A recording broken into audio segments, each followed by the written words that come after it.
Hello বন্ধুরা, কেমন আছেন? আশা করি খুব ভালো আছেন। আমি আলহামদুলিল্লাহ অনেক ভালো। আজকে খাওয়া দাওয়া হাঁস দিয়ে হবে। হাঁসটা বেছে বেছে নিয়ে এটা নিলাম। হাঁস কাটা হয়ে গেল, দেখুন বন্ধুরা। আদা রসুন পেঁয়াজ ছিলে নেব,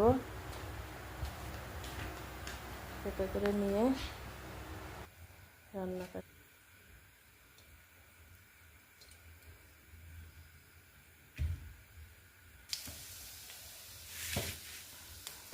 গোটা জিরে দিয়ে দিলাম, গোটা রসুন দিয়ে দিলাম, পেঁয়াজ কুচি দিয়ে দিলাম, শুকনো করে নিয়ে দিয়ে দিলাম আদা রসুন কাঁচা নাড়াচাড়া করে নিয়ে এবারে ভাত বসিয়ে দিচ্ছি। মশলাগুলো একসঙ্গে করে নিচ্ছি, মশলাগুলো দিয়ে কষিয়ে নিলাম। এখন দিয়ে দিব মাংস।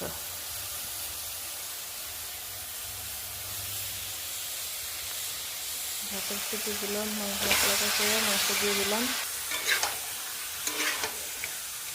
মাংসটা নেড়ে চেড়ে নিয়ে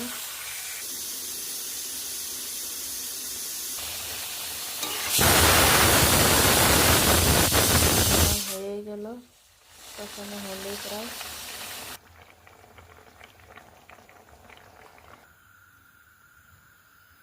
মাংস হয়ে গেল, ভাতও হয়ে গেছে। এখন খাওয়া পরিবেশন করা হবে। সাথে থাকেন। আল্লাহ হাফিজ।